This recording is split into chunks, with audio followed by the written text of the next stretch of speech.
بسم الله الرحمن الرحيم.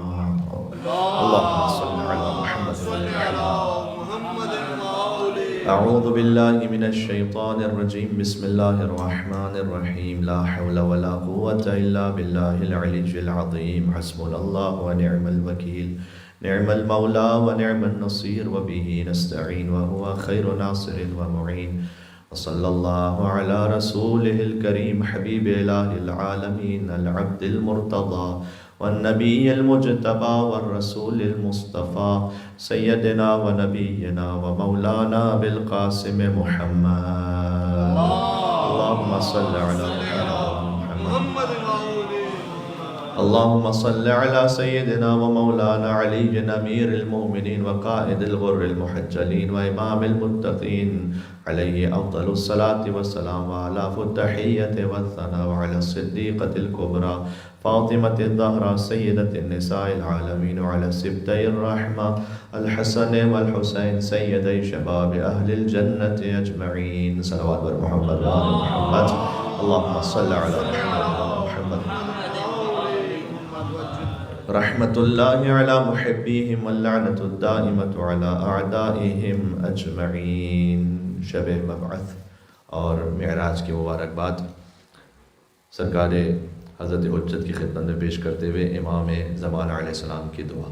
بسم اللہ الرحمن الرحیم. اللہم کل ولیک الحجت ابن الحسن صلواتک علیہ وعلى آبائه في هذه الساعة وفي كل ساعة وليا وحافظا وقائدا وناصرا ودليلا وعينا حتى تسكنه أرضك طوعا وتمتعه فيها طويلا.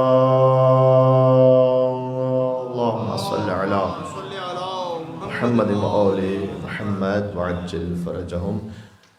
27 رجب المرجب کی عید آپ تمام مومنین کو مبارک ہو. اعمال مغربین کے بعد اب کچھ دیر بعد ہوں گے انشاءاللہ. میں آپ کے سامنے جشن کے حوالے سے کچھ گزارشات عرض کر دوں. وہ یہ کہ گزشتہ 1 یا 2 سال سے یہ سوال کافی سوشل میڈیا میں گردش بھی کرتا رہا، بالخصوص مومنین کے درمیان کے شب 27 رجب المرجب کون سی عید ہے؟ عید مبعث ہے یا عید معراج ہے؟ تو معراج کب ہوئی تھی اور معراج کا ڈیوریشن کیا تھا، اس کی تاریخ کیا تھی، اس کے حوالے سے میں چند گزارشات عرض کروں گا، جس میں سے ایک قول خود شب 27 رجب المرجب کا بھی ہے، اس سے انکار نہیں ہے، لیکن اس کے علاوہ اور بھی بہت سارے اقوال ہیں. پہلا تو یہ کہ جو معراج کا واقعہ ہے وہ ہے مسلمات میں سے. اس کا ذکر قرآن کریم میں سورہ اسراء میں بھی ہے اور سورہ نجم میں بھی ہے. سبحان الذی اسریٰ بعبدہ لیلا من المسجد الحرام الی المسجد الاقصی الذی بارکنا حولہ لنریہ من آیاتنا. سبحان، ہر عیب سے پاک اور منزہ ہے وہ پروردگار جو لے گیا اپنے عبد کو رات کے وقت مسجد الحرام سے مسجد اقصیٰ تک. اقصیٰ کا اگر ترجمہ آپ انتہا کرتے اور مسجد کا ترجمہ جہاں سجدہ کیا جائے تو اس کا ترجمہ پھر یوں بنے گا کہ پاک ہے وہ پروردگار جو لے گیا اپنے عبد کو مسجد الحرام سے انتہائی نقطۂ سجود تک، تاکہ وہ لنریہ من آیاتنا، تاکہ وہ اپنی نشانیاں دکھلا دے اپنے عبد کو. سورہ والنجم میں ذکر موجود ہے، والنجم اذا ہوا ما ضل صاحبکم وما غوا وما ينطق عن الهوى ان هو الا وحی یوحی علمہ شدید القوى ذو مرۃ فاستوى وهو بالافق الاعلى ثم دنا فتدلى فكان قاب قوسین او ادنی. یہ جو 2 کمان اور اس سے کم کا فاصلہ ہے، اس کا ذکر سورہ نجم میں موجود ہے. ثم دنا فتدلى، وہ قریب ہوئے اور جھکے اور اتنا قریب ہوئے کہ فکان قاب قوسین او ادنی، کہ 2 کمان اور اس سے کم کا فاصلہ رہ گیا. فاوحى الى عبده ما اوحى، تو اس نے اپنے بندے کی طرف ایک خاص وحی کی، بس ایک وحی کی. جزیات میں اختلاف ہے. معراج کے حوالے سے اصل واقعے میں کوئی اختلاف نہیں ہے، جزیات میں اختلاف ہے. یہ کب واقعہ پیش آیا؟ معراج جسمانی تھی یا روحانی تھی؟ البتہ یہ کہ مذہب تشیع کا اس بات پر بھی مسلمہ اتفاق ہے کہ معراج جسمانی ہی تھی۔ اس وقت اس کو ثابت کرنے کے لیے تفصیل میں جانے کا وقت نہیں ہے، فقط میں اشارہ کر رہا ہوں۔ معراج ہجرت کے 10ویں سال ہوئی ہے، معذرت بعثت کے۔ بعثت کا مطلب ہے کہ جب حضور مبعوث برسالت ہو گئے، اعلان نبوت فرما دیا، جو کل کا دن ہے 27 رجب المرجب، یہ اب یکم بعثت ہے۔ اس کے 10 سال بعد ہوئی ہے یا 11 سال بعد ہوئی ہے یا 12 سال بعد ہوئی؟ 13ویں سال میں حضور نے ہجرت کر لی مکہ سے مدینہ، یہ آپ جانتے ہیں۔ تو یا 10ویں سال ہے بعثت کے، یا 11ویں سال ہے، یا 12ویں سال ہے۔ اور کب ہوئی یہ معراج؟ یہاں شب 17 ربیع الاول کا قول بھی ہے۔ شب 17 ربیع الاول حضور کی آمد کی شب بھی ہے اور معراج کی شب بھی ہے۔ شب 27 رجب کا قول بھی ہے، جو برادران اہل سنت میں زیادہ معروف ہے۔ شب 17 رمضان بھی ہے ایک قول۔ ملا فتح اللہ کاشانی نے منہج الصادقین میں لکھا ہے کہ شوال اور ربیع ثانی کی بھی تاریخ ہے۔ شاید اس کی وجہ یہ ہے کہ خود صادق آل محمد نے فرمایا کہ عرج النبی 120 مرہ، حضور کو 120 معراجیں نصیب ہوئی۔ ایک معراج نہیں ہے۔ وہ جو عرش سے فرش پر زندگی گزارنے آئے ہیں وہ تو ہے ہی نوری مخلوق، تو اصل وہ جو ان کی نورانیت ہے، ان کی ساری زندگی معراج ہی معراج ہے۔ کیا کہنے، سبحان اللہ سبحان اللہ۔ ایک مل کے صلوات بھیجیں محمد و آل محمد پر، اللہم صلی علی محمد و آل محمد۔ تو 120 معراجیں ہیں حضور کی۔ اور یہاں علماء نے یہ بھی لکھا ہے کہ ہجرت سے پہلے ایک ہے، جو میں نے کہا کہ 10ویں بعثت یا 11ویں بعثت یا 12ویں بعثت، اور پھر ہجرت ہو گئی، اور ہجرت کے بعد 119 ہے۔ اچھا، ہجرت کے بعد رسول اللہ مدینہ میں کتنا رہے؟ 10 سال۔ 10 سال میں کتنے مہینے ہوتے ہیں؟ 120 مہینے۔ 120 مہینوں میں 119 مرتبہ معراج ہے، یعنی ایوریج کیا جائے تو ہر مہینے ایک معراج ہے۔ سبحان اللہ سبحان اللہ سبحان اللہ۔ آپ عظمت سرکار ختمی مرتبت کا آپ اندازہ لگائیے گا۔ سبحان اللہ۔ اور اسی خاطر ہے کہ معراج کی روایتوں میں اختلاف بھی بہت زیادہ ہے۔ مثال کے طور پر خود پہلے ہی اختلاف یہ ہے کہ معراج کہاں سے ہوئی، حضور کس مقام سے تشریف لے گئے۔ تو جناب قرآن میں تو بہت واضح ہے کہ من المسجد الحرام، مسجد حرام سے معراج ہوئی، تو بے اختلاف کیوں؟ اس لیے کہ مسجد الحرام کا احاطہ جو اہل مکہ تھے وہ بہت وسیع سمجھتے تھے، حرم کا احاطہ۔ تب وہ کون سا مقام ہے کہ جہاں سے معراج نصیب ہوئی؟ زیادہ صحیح قول جو پہلی معراج کے بارے میں ہے وہ مسجد الحرام میں خانہ کعبہ کے بالکل ساتھ ہی، یوں سمجھ لیجئے کہ تقریباً 10 قدموں کے فاصلے پر حضرت ام ہانی کا گھر تھا، جو حضرت ابو طالب کی بیٹی ہیں۔ ابو طالب کی بیٹی کے یہاں سے حضور معراج پہ تشریف لے گئے۔ دعوت ذوالعشیرہ پہلی دعوت ہوئی ابو طالب کے گھر میں، پہلی معراج ہوئی ابو طالب کی بیٹی کے گھر میں۔ کیا کہنے، سبحان اللہ سبحان اللہ سبحان اللہ۔ عظمت ابو طالب علیہ السلام کا آپ اندازہ لگائیے گا، اور حضور وہیں پر واپس آئے۔ اچھا، یہ معراج کی ڈیوریشن کتنی تھی؟ یہ شاعروں کے کلام میں تو آپ کو کیسا سے ملے گا کہ مثلا وہ کنڈی ہل رہی تھی اور حضور فوراً واپس آ گئے۔ احادیث میں کم از کم میں نے اسے نہیں دیکھا اور بظاہر موجود بھی نہیں ہے، لیکن اتنا ہے کہ ایک شب سے کم ہی کی مدت ہے۔ امام کی حدیث ہے، صادق آل محمد کی تفسیر عیاشی میں موجود ہے کہ حضور جب معراج پر جانے لگے تو عشاء کی نماز مکے میں پڑھی، معراج پہ گئے اور پھر اسی رات فجر کی نماز پھر مکے میں پڑھی۔ یہ امام کی حدیث ہے۔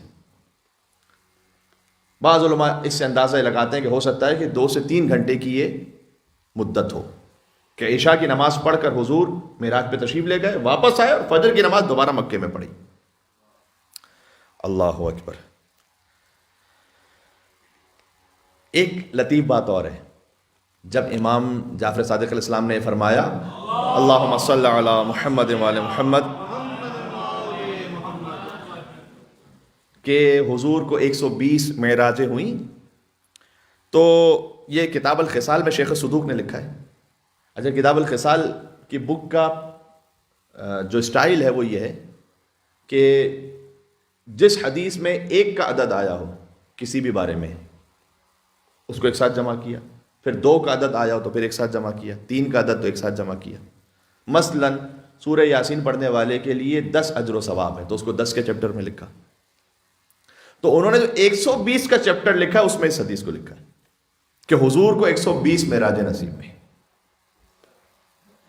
اور اس میں آگے فرمایا کہ وقت اوصى الله عز وجل النبی بالولایت لعلی والائمہ اکثر مما اوصاه بالفرائض۔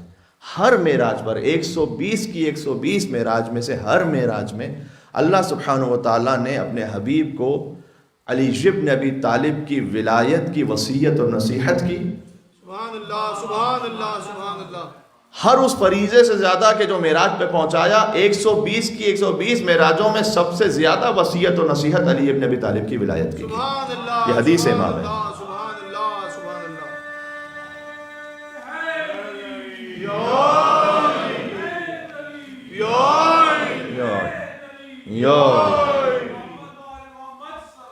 اللہم صلی علی محمد وعلی محمد۔ کوئی آج کل کے زمانے کا مومن ہوتا تو شاید کہہ دیتا کہ ایک دفعہ جب بیان ہو گئی فضیلت بار بار بیان کرنے کی کیا ضرورت ہے، 120 مرتبہ ہمارا کیوں ذہن بار بار اسی کو سنوایا جا رہا ہے زبردستی۔ تو وہ اللہ تعالیٰ نے بھی اپنے حبیب کو معراج پہ بلا کر 120 مرتبہ مولا علی کی ولایت ہی سنائی سب سے زیادہ، باقی فرائض بھی سنائے لیکن کہا کہ ہر مرتبہ مولا علی کی ولایت سب سے زیادہ سنائی۔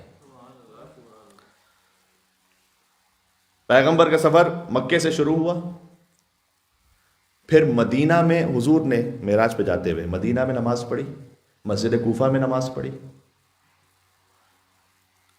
طور سینا پہ نماز پڑھی، بیت لحم پہ نماز پڑھی جو حضرت عیسیٰ علیہ السلام کی ولادت گاہ ہے، پھر مسجد اقصیٰ میں نماز پڑھی، اور مسجد اقصیٰ سے پھر آسمانوں کا سفر شروع کیا۔ یہ کتنے سٹاپ ہو گئے؟ مدینہ، مسجد کوفہ، طور سینا، بیت لحم، مسجد اقصیٰ اور پھر آسمان۔ جب پہلے آسمان پر پہنچے تو وہاں حضرت آدم علیہ السلام نے استقبال کیا، اور فرشتے جوق در جوق آتے رہے حضور کے پاس۔ روایت میں ہے کہ باقاعدہ مسکراتے ہوئے اور ہنستے ہوئے چہروں کے ساتھ حضور کی خدمت میں پہنچے اور حضور کو سلام پیش کیا۔ پہلے ہی آسمان پر ملک الموت سے ملاقات ہوئی، دوسرے آسمان پر حضرت یحییٰ اور حضرت عیسیٰ علیہ السلام سے ملاقات ہوئی، تیسرے آسمان پر حضرت یوسف علیہ السلام سے ملاقات ہوئی، چوتھے آسمان پر حضرت ادریس علیہ السلام سے ملاقات ہوئی، پانچویں آسمان پر حضرت ہارون علیہ السلام سے ملاقات ہوئی، چھٹے آسمان پر حضرت موسیٰ علیہ السلام سے ملاقات ہوئی، اور ساتویں آسمان پر جب پہنچے تو پھر جبریل نے کہا کہ لو دنت انملۃ لاحترقت، اگر انگشت پور کے برابر بھی آگے بڑھو تو یا رسول اللہ اب میں چل کر ہلاک ہو جاؤں گا، یہ میری آخری منزل ہے، اب آپ خود تشریف لے جائیے۔ اور حضور پہنچے سدرۃ المنتہا سے آگے جہاں خدا سے گفتگو ہوئی، لہجہ علی بن ابی طالب میں۔ سبحان اللہ سبحان اللہ سبحان اللہ۔ یہ معراج کا ایک ایک لفظ میں سفر تھا کہ جو میں نے آپ سے پہلا آسمان، دوسرا آسمان، تیسرا آسمان سنا دیا آپ کو۔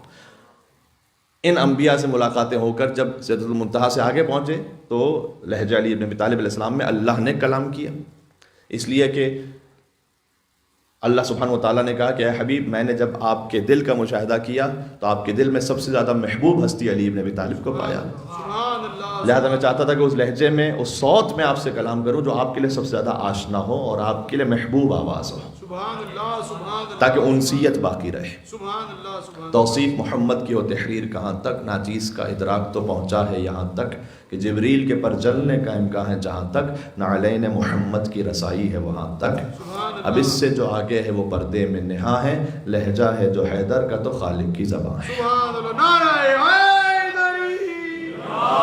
یا علی۔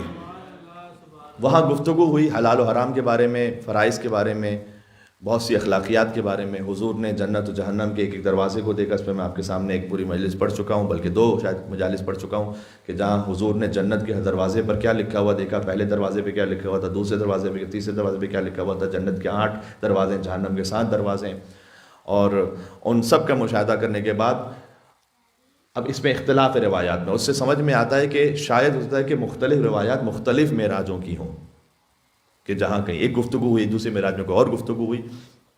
ظاہر ہے جب تقریباً اگر 120 معراجیں اس روایت کو طبق اس روایت گفتگو کی جائے تو پھر بہت سے مقام پر، بہت سے موقعوں پر بہت سی الگ الگ گفتگو ہیں۔ جب حضور واپس پلٹے، پہلی معراج کی بات کر رہا ہوں، اور حضرت ام ہانی کو بھی بتلایا تو یہ بات فوراً قریش میں پھیل گئی کہ محمد نے دعویٰ کیا ہے اور انہوں نے تکذیب کی فوراً. انہوں نے کہا کہ ممکن ہی نہیں، یہ کیسے ہو سکتا ہے. تو حضور نے کہا کہ میں نے بیت المقدس پہ، مسجد اقصی پہ نماز پڑھی تھی اور وہاں سے میں آسمانوں پر گیا ہوں. آج کا تو زمانہ ہے نہیں کہ آپ نے چاہے مثال کے طور پر افریقہ کا کوئی شہر نہ دیکھا ہو، لیکن آپ گوگل کریں گے تو آپ کے سامنے اس کی تصویر آ جائے گی. اس زمانے میں بات ہے تو بیت المقدس دیکھا کس نے؟ تو 2 یا 4 لوگ تھے قریش میں سے جنہوں نے بیت المقدس دیکھا ہوا تھا، اس مسجد کو. انہوں نے کہا کہ اے محمد بتلاؤ کہ وہ مسجد کیسی ہے، اس کی عمارت کیسی ہے، اس کا نقشہ کیسا ہے. اور حضور نے بتلانا شروع کیا. اور وہ ہم کچھ بدندان تھے کہ یہ محمد کے جو بھی بظاہر حجاز سے کہیں باہر نہیں نکلے، ان کو بیت المقدس کا کیسے پتہ ہے. حضور نے کہا میں نے وہاں جا کے نماز پڑھی. اس کے بعد حضور نے کہا جب میں واپس آ رہا تھا تو مقام تنعیم پر، جو 9.6 کلومیٹرز کے فاصلے پر ہے مکہ سے، نارتھ ویسٹرن سائڈ پر ہے، جہاں سے احرام بھی باندھا جاتا ہے، جہاں مسجد عمرہ بھی موجود ہے. تو وہاں حضور نے کہا کہ میں نے قریش کے یعنی تمہارے کچھ قافلوں کو دیکھا ہے، اور حضور نے بتلایا کہ ان قافلوں میں اونٹوں کی تعداد کتنی تھی اور ان کی ترتیب کیا تھی. سب سے آگے کون سے رنگ کا اونٹ تھا، پھر کون سے رنگ کا اونٹ تھا، پھر کون سے رنگ کا اونٹ تھا، اور کس اونٹ پر کون سا کجاوا تھا، اس کجاوے کا رنگ کیا تھا. حضور نے کہا وہ قافلے بھی آنے والے ہیں. اور کچھ ہی دیر میں وہ قافلے مکہ میں داخل ہوئے تو انہوں نے دیکھا کہ ہاں محمد تو صحیح کہہ رہے تھے. جب تقریباً 9 کلومیٹر کا اگر فاصلہ ہے تو آج 9 کلومیٹر کا فاصلہ طے کرنا مثلاً 10 منٹ میں 12 منٹ میں آپ کر لیتے ہیں، تو اس وقت تو کئی گھنٹے لگتے تھے. جب کچھ گھنٹوں بعد وہ پہنچے قافلے تو انہوں نے دیکھا کہ ہاں جیسے محمد نے بتلایا تو صلی اللہ علیہ وسلم ویسا ہی تھا. اس طرح سے معراج کی تصدیق ہوئی وہاں پر. تو یہ مختصر سا احوال ہم نے اس لیے بیان کیا کہ شب 27 رجب بھی معراج کی ایک روایت ہے، لیکن اور بھی روایتیں ہیں. شب 17 ربیع الاول بھی ہے، شب 17 رمضان بھی ہے، ربیع ثانی کی بھی تاریخ ہے، شوال کی بھی تاریخ ہے. کل کی جو تاریخ اصل نسبت رکھتی ہے، مناسبت رکھتی ہے، وہ ہے آج شب مبعث ہے، یعنی شب 27 رجب، اور کل کا دن عید مبعث ہے، اہم ترین عیدوں میں سے. جب انشاءاللہ اعمال شروع ہوں گے تو میں اس حوالے سے کچھ اور بھی گزارش کروں گا 4 سے 5 منٹ کے لیے. بعثت کا مطلب یہ ہے کہ پہلی وحی کا نزول ہے. غار حرا میں اقرا بسم ربک الذی خلق، خلق الانسان من علق، اقرا وربک الاکرم الذی علم بالقلم، علم الانسان ما لم یعلم. یہ 5 آیتیں نازل ہوئی. تھوڑا سا اگر اس پہ بات کر لوں، دیکھیں جو کل کی عید ہے نا، وہ اتنا زیادہ اہم ہے شریعت مقدسہ میں کہ کل کا روزہ سال کے 4 بڑے روزوں میں سے ایک، اہم ترین عبادت میں سے کل روزہ رکھنا. کہ قضا روزے ہوں وہ قضا کی نیت سے رکھیں تو قضا بھی ان کا ادا ہو جائے اور مستحب کا ثواب بھی حاصل ہو، اور جن پر قضا روزے نہیں ہیں وہ مستحب کی نیت سے رکھیں. کل کا روزہ بہت زیادہ اہم ہے. اگر آپ نے رجب میں اب تک کوئی روزہ نہیں رکھا تو کل کا روزہ ضرور رکھیں، اس لیے کہ شاید تمام رجب المرجب میں جو کل کا دن ہے وہ سب سے زیادہ اہم روزے کے حوالے سے. اس کی تھوڑی تفصیل انشاءاللہ ہو سکتا ہے اعمال سے پہلے ہم بیان کر دیں. کل کی جو عید ہے، کل کی عید کی وجہ سے ساری عیدیں ہیں. چونکہ بعثت نبوی ہے، سبحان اللہ، سبحان اللہ، اعلان نبوت ہے، سبحان اللہ، اور وحی الہی کا نزول ہے. سبحان اللہ. لہذا غدیر کی عید کل کی عید کی وجہ سے ہے. کیا کہنے، سبحان اللہ، سبحان اللہ، سبحان بھائی من کن تو مولا پہلے ہو تو فہذا علی مولا ہوگا نا. سبحان اللہ. کیا کہنے، سبحان اللہ، سبحان اللہ، سبحان اللہ. بات واضح. اور ایک مل کے صلوات بھیجیں محمد و آل محمد پر. اللہم صلی علی محمد و آل محمد. کیا کہنے، سبحان اللہ، سبحان جو من کن تو مولا ہی کو نہ مانے وہ فہذا علی مولا کو کہاں سے مانے گا؟ سبحان اللہ، سبحان تو من کن تو مولا کل ہے کہ حضور کی نبوت کا اعلان ہے. کن تو نبی و آدم و بین الماء والطین. نبی تو اس وقت بھی تھا کہ جب آدم بنے نہیں تھے، پانی اور مٹی کے درمیان تھے. نبی تو اس وقت سے تھے، نبی کل نہیں بنے. بے شک. یہ مسلمانوں کا عقیدہ ضرور ہے کہ کل نبی بنے، اور انہیں پتہ بھی نہیں تھا کہ وہ نبی بن گئے ہیں. اور پھر ورقہ ابن نوفل نے بتلایا کہ آپ پہ وحی نازل ہوئی ہے اور آپ کو نبوت کا عہدہ عطا ہوا ہے. ایسے نبی کو ہم نہیں مانتے. کیا کہنے، سبحان اللہ، سبحان اللہ، سبحان اللہ. کہ جبریل نے ان کے سینے کو چاک کیا اور کھولا. استغفر اللہ ربی واتوب الیہ. الم نشرح لک صدرک، یہ اللہ سبحانہ و تعالیٰ نے انہیں شرح صدر عطا کیا ہوا ہے. بے شک، بے شک. سرکار ختمی مرتبہ. سبحان اللہ، سبحان اللہ. تو میں تو اس وقت بھی نبی تھا کہ جب آدم نہیں بنے تھے اور پانی اور مٹی کے درمیان تھے. تو وہ تو عقیدہ مسلم تشیع ہے.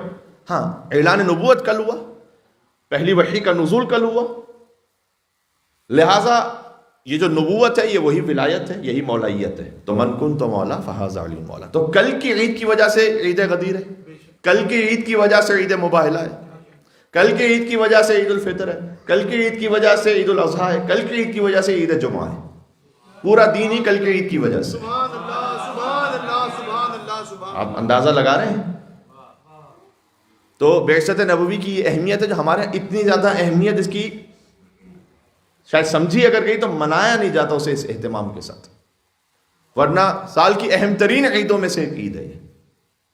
بلکہ بعض تعبیروں کے مطابق غدیر کو تو عید اللہ الاکبر کہا گیا یقیناً، لیکن میں نے کہا کہ غدیر بھی ہے عید مبعث کی وجہ سے. کیا کہتے ہیں سبحان اللہ.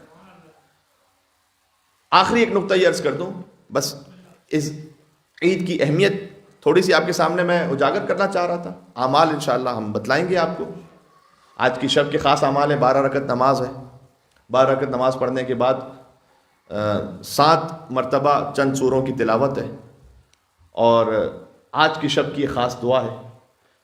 زیادہ طولانی اعمال نہیں، لیکن بہرحال اہم اعمال ہیں، انشاءاللہ ساتھ مل کے کریں گے.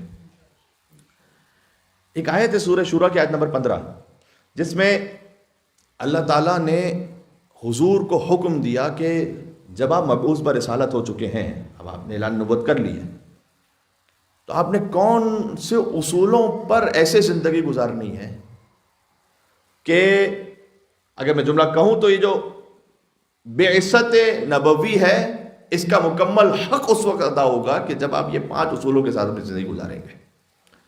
اور آپ تصور فرمائیے کہ وہ لوگ کہ جو حضور کی راہ میں کانٹے بچھانے والے تھے، پتھر مارنے والے تھے، حضور پر نعوذ باللہ غلاظت پھینکنے والے تھے. ایک موقع ایسا تھا کہ 3 لوگ نماز پڑھتے تھے مسجد الحرام میں، رسول اللہ، مولا علی، حضرت خدیجہ، اور دور سے مشرکین دیکھ کر ہوٹنگ کرتے تھے، سیٹیاں بجاتے تھے. کتنا سخت ماحول ہوگا. بہرحال علی ابن ابی طالب کی وجہ سے کسی میں جرأت نہیں ہوتی تھی کہ رسول اللہ پہ حملہ کر سکے. سبحان اللہ سبحان اللہ بچپن میں علی ابن ابی طالب کا عالم ہے. سبحان اللہ سبحان اللہ. اور اللہ تعالیٰ نے حضور کی جو ولادت ہے وہ 1 عام الفیل ہے، اور مولا علیہ السلام کی ولادت 37 عام الفیل ہے، 30 سال کا فرق ہے. تو بظاہر مصلحتیں تو اصل اللہ سبحانہ و تعالیٰ جانتا ہے کہ کیا کیا مصلحتیں ہوں گی. اس میں بظاہر ایک مصلحت یہ بھی لگتی، چونکہ مشرکین مکہ نے منصوبہ یہ بنایا تھا کہ یا تو محمد کو صلی اللہ علیہ وسلم شاعر کہو یا دیوانہ کہو، اور مجنون کہو. اور مجنون اور دیوانہ ہونے کی ایک علامت یہ ہے کہ کوئی بچوں سے الجھتا رہے بار بار. یہ نان سیریس ایٹیٹیوڈ کہلاتا ہے نا، کیا کہتے ہیں کہ کوئی بچوں سے بار بار الجھتا رہے.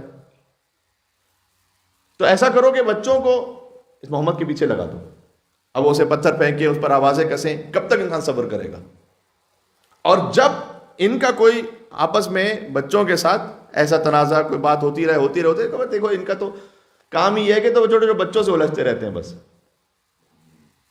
اس منصوبے کو شکست دینے کے لیے اللہ سبحانہ و تعالیٰ نے امیر المومنین کو رسول اللہ کے 30 سال بعد بھیجا ہے. سبحان اللہ سبحان اللہ سبحان اللہ سبحان. تو بچوں کو جو جواب ہے وہ رسول اللہ نہیں دیا کرتے تھے، بچوں کا جواب علی ابن ابی طالب دیا کرتے تھے. سبحان اللہ سبحان اللہ. وہ معاملہ ہی ختم ہو گیا. سبحان میرے خیال میں تھوڑا سا وقت تھا، میں سمجھا کہ 8:20 تک ہے وقت.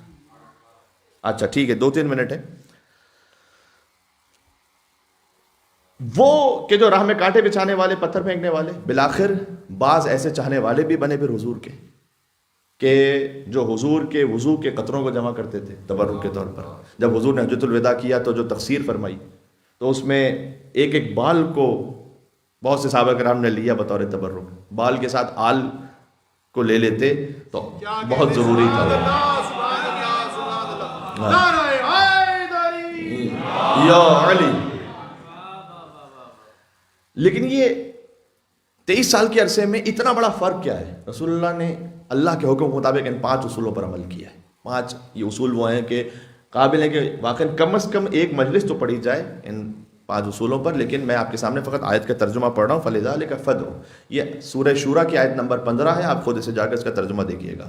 سب سے پہلے تو کہا کہ فَلِذَلِكَ فَادْعُ، آپ اے محمد پکاریے، دعوت دیجیے فقط اللہ سبحانہ و تعالیٰ کی خاطر، اللہ کی خاطر کام کیجیے. تو لازمی سی بات ہے ہم اور آپ کے لیے نصیحت ہو رہی ہے، اللہ کی خاطر کام کیجیے. وَاسْتَقِمْ كَمَا أُمِرْتَ، اور آپ ایسے استقامت دکھلائیے جیسے کہ ہم نے آپ کو حکم دیا ہے. اللہ کی خاطر آپ دعوت دیں گے تو آسان نہیں ہے منزل، تو اس میں مصائب اور بلائیں بہت سی ہیں. کہ اللہ کی خاطر استقامت دکھائیے. اچھا میں آپ کے سامنے چھوٹی سی بات پیش کروں. حضور اتنا تبلیغ میں خالصانہ رویہ تھا ان کا کہ لمحے بھر کے لیے بھی کسی چھوٹے سے ایک وقتی فائدے کے لیے بھی حضور نے کوئی ایسا کام نہیں کیا کہ کام کرنا تو دور کی بات، اگر ایک پرسپشن ایسا بن رہا تھا کہ جس سے حضور کو فائدہ مل سکتا تھا لیکن وہ بات ٹھیک نہیں تھی، تو حضور نے آگے خود ہی کلیئر کر دیا کہ یہ بات ٹھیک نہیں ہے. میں آپ کو مثال دیتا ہوں. حضور کے فضل حضرت ابراہیم کا انتقال ہو گیا، اسی وقت سورج کو گرہن لگ گیا. تو آپس میں سب لوگوں نے کہنا شروع کیا کہ دیکھو محمد سچے نبی ہیں لیکن ان کے بیٹے کا انتقال ہوا ہے اور سورج کو گرہن لگ گیا ہے، اللہ تعالیٰ ناراض ہے، یعنی اللہ تعالیٰ غم میں ہے، لہذا ان کی نبوت سچی ہے. حضور فوراً آئے مجمع میں، انہوں نے آ کر کہا کہ سورج گرہن اور چاند گرہن امران طبعیان ایک نیچرل پروسیس کے ساتھ ہوتے ہیں. جب یہ آیت آ جائے تو نماز آیات پڑھو. نماز آیت سکھلائی حضور نے، کہ اس کا میرے بیٹے ابراہیم کی وفات سے کوئی تعلق نہیں ہے، تم پر نماز آیات واجب ہے، نماز آیات پڑھو اور تمہاری ذمہ داری پوری ہے. تو یا رسول اللہ اچھے والے اگر کوئی مسلمان ہو ہی جاتے ہیں، آپ خاموش ہی رہ جائیں فقط، تو اس میں کیا برائی ہے؟ آج تو یہ ہو جائیں گے مسلمان، لیکن جب 1400 سال بعد جا کے حقیقت کھلے گی کہ ایک نیچرل فنومینا ہے، جب آ کے سائنٹسٹ کھولیں گے اس بات کو، تو اس وقت وہ یہ ضرور کہیں گے کہ اچھا اس وقت محمد نے ایک وقتی فائدے کے لیے یہ سوء استفادہ کر دیا. حضور نے کہا نہیں، اپنے فائدے میں بھی ایک بات جاری جو پر اس کو کلیئر کیا، کہنا ایسا ہے نہیں، غلط سمجھ رہے. سبحان اللہ، یہ بہت سخت منزل تھی. آج سن لینا آسان ہے، جب اس وقت جب راہ میں کانٹے بچھائے جا رہے ہوں، جب پتھر مارے جا رہے ہوں، جب کوئی بات تبلیغ کو قبول کرنے والا، اس وقت اتنا صادقانہ اپنے تبلیغ میں حضور کا بیہیویئر، یہ واقعی معجزہ ہے. فرمایا کہ استقامت دکھلاؤ، ولا تتبع اہواہم، ان لوگوں کی خواہشات پر چلنے کی ضرورت نہیں ہے کہ یہ آپ کو کہیں کہ ایسا کر کے دکھاؤ. محمد کبھی کہتے تھے آپ تم فرشتے ہوتے تو بہتر تھا، کبھی کہتے کہ تم ثروت مند ہوتے تو بہتر تھا، کبھی کہتے کہ اگر تم اس پہاڑ کو سونا بنا لو تم. ان کی خواہشات پہ چلنے کی ضرورت نہیں ہے. تیسری بات یہ ہو گئی. چوتھی بات، قل آمنت بما انزل اللہ من کتاب، میں تو عمل اسی پہ کروں گا جو اللہ نے مجھ پہ کتاب میں نازل کیا ہے. پانچویں بات، وَأُمِرْتُ لِأَعْدِلَ بَيْنَكُمْ، میں آیا ہوں تم میں عدالت قائم کرنے کے لیے، ظلم کو ختم کرنے کے لیے. تو یہ وہ امور تھے کہ جن پر سرکار ختم مرتبت نے اس پابندی کے ساتھ عمل کیا. سبحان اللہ. اگرچہ کہ وقت ہو چکا ہے، میں ایک جملے میں ایک بات سناؤں آپ کو. جب حضور سخت ترین مشکل میں تھے نا مکہ میں، شیب ابی طالب میں 3 سال رہے، حضرت سیدہ کونین خاک پر سوتی تھیں اس وقت. حضور کے پاس کئی وقتوں کا کھانا نہیں ہوتا تھا، شکم پہ پتھر باندھتے تھے. فقط حج کے زمانے میں حضور شیب ابی طالب سے باہر آ سکتے تھے. حضرت ابو طالب السلام نے پناہ دی ہوئی تھی اور تو کوئی پناہ دینے والا ہی نہیں تھا. تو حج کے زمانے میں باہر آتے تھے حضور اس شیب سے، یعنی اس غار سے، اس گھاٹی سے باہر آتے تھے اور آ کر تبلیغ فرماتے تھے. کیونکہ حج زمانہ جاہلیت میں بھی ہوتا تھا، تو حضور اس وقت باہر تشریف لے آتے تھے اور جو کوئی نظر آ گیا اسے تبلیغ فرماتے تھے. تو قبیلے بنی عامر سے ایک شخص آیا، اس نے آ کے کہا کہ میں نے سنا ہے کہ محمد آپ نے اپنے دین کا ایک اعلان کیا ہے اور آپ اس وقت پریشانی اور تکلیف میں ہیں، آپ کا سوشل بائیکاٹ ہوا ہے. میں آپ پر ایمان لے کر آتا ہوں، میں اپنے قبیلے کا سردار ہوں، میرا سارا قبیلہ آپ پر ایمان لے کر آئے گا. میں آپ کو 200 جنگجو دوں گا تلواروں کے ساتھ، یعنی گولڈ ہے اس وقت، یہ گولڈ، ایک تلوار بھی نہیں تھی اس وقت، ایک تلوار. 200 جنگجو دوں گا، تلواروں کے ساتھ دوں گا، جو آپ کی خاطر جنگ کریں گے. حضور کو محسوس ہوا کہ یہ اس کے عوض کچھ چاہتا ہے. حضور نے کہا تم مجھ سے کیا چاہتے ہو؟ کہ بس ایک بات ہے، آپ اناؤنسمنٹ کر دیں کہ آپ کے بعد آپ کا جانشین میں ہوں، میں سب کچھ کرنے کو تیار ہوں۔ حضور نے کہا نہیں، مجھے جانشین متعین کرنے کا اختیار خود سے ہے نہیں، جو اللہ جانشین متعین کرے گا وہ جانشین ہے۔ سبحان اللہ، سبحان اللہ اکبر، اللہ اکبر، اللہ۔ جو اللہ جانشین متعین کرے گا وہ ہے۔ کہ بس ٹھیک ہے، پھر آپ محروم ہو جائیں گے ان 200 جنگجوؤں سے اور میرے پورے قبیلے سے۔ حضور نے کہا ٹھیک ہے۔ یہ ساری باتیں اس وقت سن لینا بہت آسان لگتا ہے، جب شدید ترین کوئی مصائب میں ہو نا، اور کوئی آ کر اس طرح سے پیشکش کر رہا ہو اور اس وقت صاف انکار کر دینا اپنے اصولوں کی وجہ سے،